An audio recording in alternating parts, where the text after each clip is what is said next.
বাংলাদেশের ঠিক এক মাস আগেকার নাটকীয় ঘটনা প্রবাহ কূটনৈতিক, রাজনৈতিক, অর্থনৈতিক, দ্বিপাক্ষিক সম্পর্কের নানা দিকেই ভারতকে এক অপ্রত্যাশিত সংকটে ফেলেছে।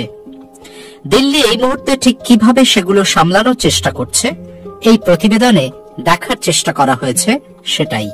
বাংলাদেশে নতুন অন্তর্বর্তী সরকারের সাংবিধানিক বৈধতা কতটা তা নিয়ে সে দেশের ভেতরেও হয়তো প্রশ্ন উঠেছে। তবে ভারত কিন্তু এই সরকারকে স্বীকৃতি দিতে কয়েক মিনিটের বেশি সময় নেয়নি। অন্তর্বর্তী সরকারের প্রধান উপদেষ্টা হিসেবে মোহাম্মদ ইউনূস গত 8ই আগস্ট শপথ নেওয়ার কিছুক্ষণের মধ্যেই ভারতের প্রধানমন্ত্রী নরেন্দ্র মোদী এক্স হ্যান্ডেলে পোস্ট করে নতুন দায়িত্ব গ্রহণের জন্য তাকে শুভেচ্ছা জানান। গত সপ্তাহে দিল্লিতে একটি বই প্রকাশ অনুষ্ঠানেও পররাষ্ট্রমন্ত্রী এস জয়শঙ্কর জানিয়েছেন, 71-এ বাংলাদেশের স্বাধীনতার পর থেকেই দুদেশের সম্পর্ক নানা ওঠাপড়ার মধ্যে দিয়ে গেছে, কিন্তু ঢাকাতে যখন যে সরকার ক্ষমতায়, দিল্লি তাদের সঙ্গেই সম্পর্ক রেখে চলবে এটাই স্বাভাবিক।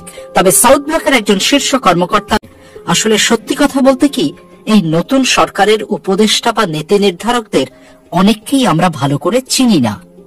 কিভাবে তারা সরকারে এলেন, কে তাদের নাম সুপারিশ করলো সেটাও খুব ভালো করে জানি না। এমনকি মোহাম্মদ ইউনূসকেও যে পুরোটা জানি বা বুঝি সেটাও দাবি করতে পারি না। কাজেই বলতে পারেন শুরুর এই দিনগুলোতে আমরা তাদের ভালো করে চেনার ও বোঝার উপরেই জোর দিচ্ছি। দিন কয়েক আগে ঢাকায় ভারতের হাইকমিশনার প্রণয় কুমার ভার্মা যখন প্রধান উপদেষ্টার সঙ্গে দেখা করতে যান, ভারতের পররাষ্ট্র মন্ত্রণালয় কিন্তু সেই সাক্ষাৎকেও পরিচয়মূলক বলে বর্ণনা করেছিল। ফলে বোঝাই যাচ্ছে গত এক মাস ছিল দুপক্ষের আলাপ পরিচয়ের পর্ব, যা এখনো বেশ কিছুদিন চলবে বলেই ধরে নেওয়া যায়। গত প্রায় 1.5 দশক ধরে বাংলাদেশে ভারতের বিরুদ্ধে একটা প্রধান অভিযোগ ছিল, তারা শুধু শাসক দল আওয়ামী লীগের সঙ্গেই সম্পর্ক রেখে চলছে এবং আওয়ামী প্রিজম দিয়েই বাংলাদেশের সবকিছুকে দেখার চেষ্টা করেছে।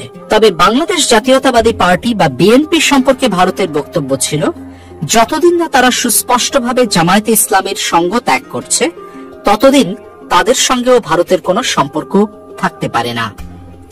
তবে ঢাকায় গত এক মাসের ঘটনাক্রম ভারতের জন্য বাংলাদেশে নতুন রাজনৈতিক সমীকরণ গড়ে তোলার পথ প্রশস্ত করেছে বলেও অনেক পর্যবেক্ষক মনে করছেন। বিশেষ করে বিএনপি ও জামায়াতের মধ্যে যেভাবে সম্প্রতি নানা ইস্যুতে দূরত্ব তৈরি হচ্ছে, সেটাকেও ভারতের নীতি নির্ধারকরা ইতিবাচক লক্ষণ হিসেবে দেখছেন। জামায়াত মুক্ত বিএনপির সঙ্গে ভারতের সম্পর্ক গড়ার কাজ অনেক সহজ হতে পারে বলে তাদের অভিমত। আরেকটা বিষয় হলো, বিএনপি নেতৃত্বের সঙ্গে ভারতের যোগাযোগের কিছু চ্যানেল এতদিনও চালু ছিল বলে দিল্লির বিশ্লেষকরা জানাচ্ছেন।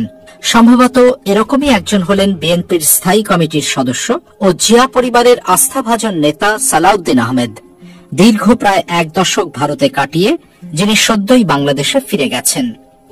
ভারতে পর্যবেক্ষকরা কেউ কেউ মনে করছেন, এহেন সালাউদ্দিন আহমেদ আগামী দিনে ভারতের সঙ্গে বিএনপির সেতু রচনার ক্ষেত্রে একটা গুরুত্বপূর্ণ ভূমিকা পালন করতে পারেন।